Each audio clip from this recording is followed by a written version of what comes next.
a Grand Prix winner. You know what? Fair play. Fair play. I'm not dreaming, you know, because You deserved it. You deserved it.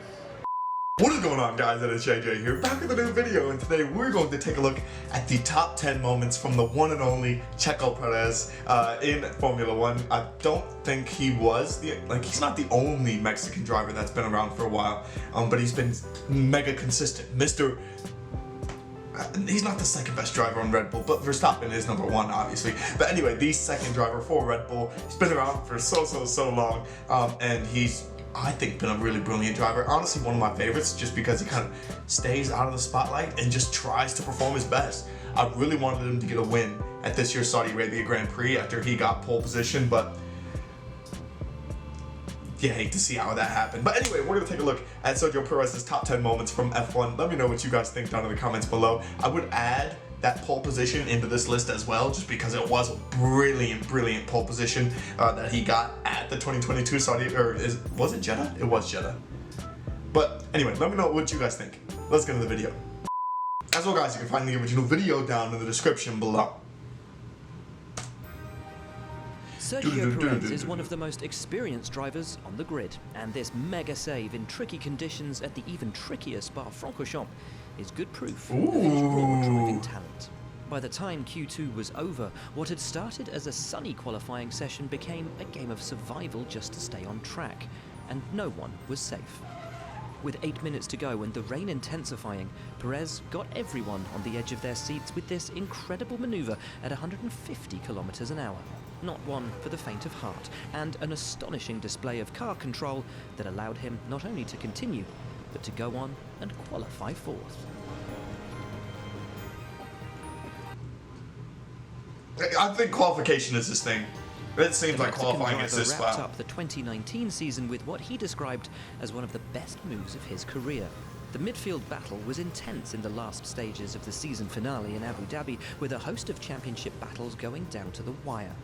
Lando Norris was the Mexican's target, both fighting for 7th place at Yas Marina. The McLaren held off the approaching Racing Point for several laps. Here goes Sergio Perez, could be one of his last chances to get past Lando Norris. Norris once again making him go the long way round the outside, and that's the clever way to defend into that corner, and Norris keeps himself ahead. But Perez got the upper hand with this move around the outside on the last lap, overtaking him both on track and for 10th place in the championship standings. One of the best moves of my career. I can't believe I allowed him to make the best move of his career. That was Poor Lando. 16 as the host of the European Grand Prix, a new venue that delivered Perez his 7th podium in Formula One. But Has he ever won a race? Without a fight. After qualifying I don't know. an incredible second quickest, Perez was dragged 5 places down the grid due to a gearbox change in his Force India. Starting 7th, the Mercedes-powered Mexican made up 2 places with a brilliant start, and with other teams struggling with the high track temperatures, Perez's masterful tyre management made his 2-stop strategy work when others couldn't. Lying in 4th position for most of the race, Kimi Raikkonen ahead was compromised by a 5-second penalty to be added to his race time. Perez smartly stayed within range before finally overtaking him on the last lap. when I saw the opportunity that it was safe enough to do it and no risk at all, I went for it because it obviously feels a lot nicer. Nico Rosberg's still there too. You know what? I kind of wish Nico Rosberg was still in F1. I feel like he kind of wishes too, but 2012 was truly Sergio Perez's launchpad. His third podium of the season at the Italian Grand Prix from 12th on the grid was the cherry on top of a remarkable second year in F1. And 20 days later, McLaren announced him as the replacement for Mercedes-bound Lewis Hamilton. Hamilton won the race that day in Monza, but it was Perez who stole the headlines. It's unbelievable to leave a podium in Monza with all these people. His expert tyre management worked its magic again, allowing him to extend a first stint on hard tyres to then push to the maximum on the medium compound. He relentlessly made his way up through the field in his Sauber, overtaking the likes of Kimi Raikkonen and Fernando Alonso to cross the line second and confirm himself as one of the best racing drivers on the planet. He's been with a lot of teams, hasn't he? I feel like he's When been with heavy a rain ton of them. dampened the start of the 2016 Monaco Grand Prix, Perez knew it was his chance to shine. From 7th on the grid and with blinding spray ahead, staying away from the barriers required a cocktail of enormous talent with a drop of fortune, and Perez had both. A perfect strategy from Force India saw him go long on his first stint and overcut his opponents before switching to dry tyres earlier than his rivals and achieving an undercut. His sensibility to judge the perfect time to pit on both occasions elevated him all the way to the podium and earned him an unforgettable moment in his career at Formula One's most famous circuit. It feels great, especially because I know that in normal circumstances we don't have the pace, to go up there. So But I mean, Monaco is the course that you would, if you don't have the pace, make up for it with talent and potential. Like this is the spot to do it. Show my talent, I really thought like, CHECOOO, just stay out of the walls, do your job, stay focused, and that was an amazing race. After a difficult season with McLaren, 2014 gave Perez the chance of a fresh start with a new team, Force India. And in Force his India. race, he claimed a podium at the Bahrain Grand Prix and proved to everyone he was still one of the best in the business. Perez started from P4 and battled his way up to 3rd after a fierce fight with Felipe Massa, but it wasn't over yet. After making 2 pit stops, he passed teammate Nico Hülkenberg and Massa again to retake 3rd. He had to defend from Hülkenberg and later a hard-charging Daniel Ricciardo, right up to the checkered flag. But it was all worth it, some precious redemption after 2013's poor results. The Force India team was ecstatic as Perez gifted them their first podium since 2009, and their special relationship had begun. I was gonna say, how long was he with Force India for? I feel like it must have been. I mean, I don't even know when What is Force India today? I feel like people have told me like 9 times, and I just can't remember for the life of me. I apologize. When it all goes wrong, it's the most talented and experienced who often thrive, and Sergio Perez has demonstrated these qualities throughout his decade-long career. It has 2 been years a after decade his plus, podium in hasn't it? Baku's inaugural race, the 2018 Azerbaijan Grand Prix was about to become a classic. All could have been over for him after the first lap, though, when a broken front wing and 5-second penalty sent him to the back of the field. But the chaos had only just begun. Everyone's crashing. Oh, this was the race. This was the race where they all 6 crashed into retirements each and other. 3 safety cars would follow. No! What happened? I think Ericsson hit us. But a combination of his Force India car's strong pace and his tyre management expertise helped him maximise every opportunity right to the end, flying from 5th to 3rd in a heartbeat as he soared past Sebastian Vettel's flat-spotted Ferrari and Valtteri Bottas's punctured Mercedes to Oh secure my a goodness. truly remarkable podium. Bottas really had the most unlucky Mercedes tenure of all time, didn't he? I feel like literally every single time like he had an opportunity to go and score points for Mercedes or like had a really good, qualifying weekend, Bottas would just like the race would ruin him. That's so depressing. I think today I did the 2 laps of my whole career. Honestly, I dig the Force India in the pink.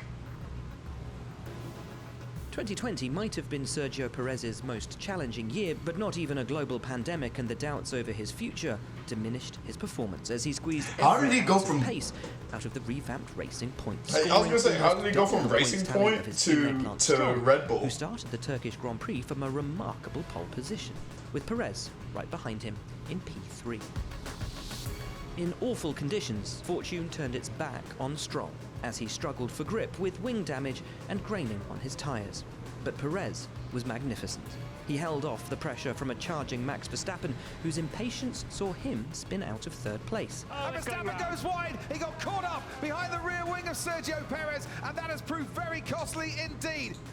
Perez then took the lead after Stroll's 2nd pit stop, but Lewis Hamilton decisively snatched the lead away. Lewis! Running 2nd for the rest of the race on aging tyres, the effort almost came undone on the last lap when a charging Charles Leclerc made it through, but then overcooked it into turn 12.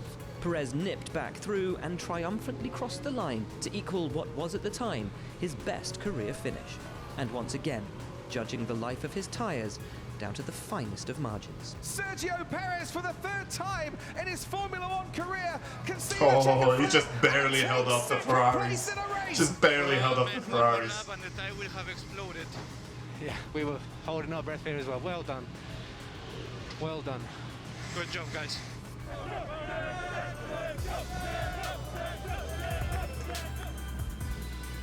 The 2012 Malaysian Grand Prix was the race where Sergio Perez truly came of age. Starting 7th, lights went out in treacherous conditions at Sepang. Nearly everyone started on intermediate tyres, but Perez was the first one to pit for full wets. Really? 4th by the time the race was halted due to the torrential conditions. Half an hour later, Perez made the most of the second race start, overtaking Mark Webber for P2 after Jenson Button was called straight into the pits. The track was soaked with drivers guided by instinct rather than their vision, and the strategy game wasn't any easier. Hamilton's troubled pit stop cost him, and the young Perez was now the race leader. But a cautious late call for Inters meant Fernando Alonso was able to slip past him. So Perez's call to go back onto slicks arrived a lap too late, with Alonso keeping the lead.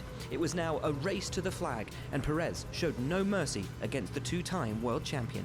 6/10 quicker in the second set, 1.2 up on this lap alone. Sergio Perez. Very quick, Checo, doing very well. You are very quick.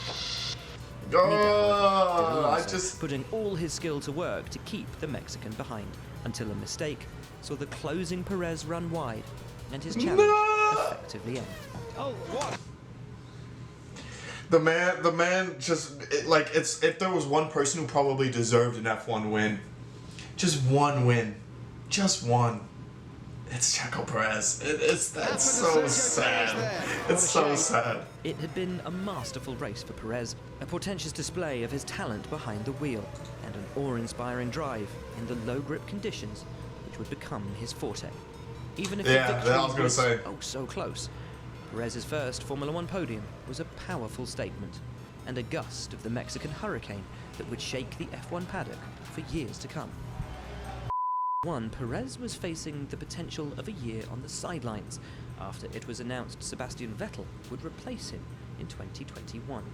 In the penultimate round of the 2020 season, he found himself running dead last after being caught up in a spectacular collision with Charles Leclerc on the opening lap in Sakhir. But with nothing to lose, Perez blitzed the field, making strong passes on Sebastian Vettel, Lando Norris and Alex Albon. And after pit stops had shaken up the field, he was running in 5th. He's going to try and get past his teammate if he can. Lock up there by Lance Stroll. And the racing points. I was going to say, he's taking Lance Stroll like it's nothing. That's a piece of cake on. Match for the Mexican on a mission as he blasted past into the final podium position.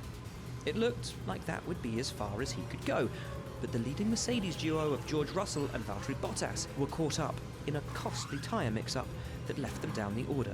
Oh, his tire's on fire. It's on fire. Ended his chances. And so Perez finally had his reward, ending the longest wait in history for a driver to claim their maiden victory on his 190th race start. The man who was in last place at the end of lap 1 comes home to win the Sakhir Grand Prix. Sergio Perez. Oh, so he does have a win. And this is that win. Yes, Checo, P1. Yes. He cried. There were scenes of jubilation, tears of joy and relief as Perez had finally got the W, and from a team that was letting him go, he too. was finally, and deservedly, a Grand Prix winner. You know what? Fair play. Fair play. You deserved it. You deserved it. Bro, you deserve that W. I'm actually so happy that I know that now. I didn't think he had a win. I did not think he had a win in his F1 career yet. I thought he'd been around for however long. But I'm happy to, so it became during the pandemic. Still counts nonetheless. He still went out there and did his, no, that was pandemic because he had a mask on. But yeah, let me know what you guys think. That number one really is number one.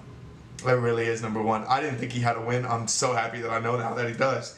And this is why we watch these videos, guys. This is why we watch these. But, okay, let me know what you guys think down in the comments below on his top 10 moments. That P1 poll definitely has to be in there. I hope he gets a win with Red Bull. It would be amazing if it was in Miami this weekend. I think that's what I'm going to go with, is saying that he's going to get the win this weekend. But let me know what you guys think about it, though, down in the comments below. Thank you guys so much for watching. Peace.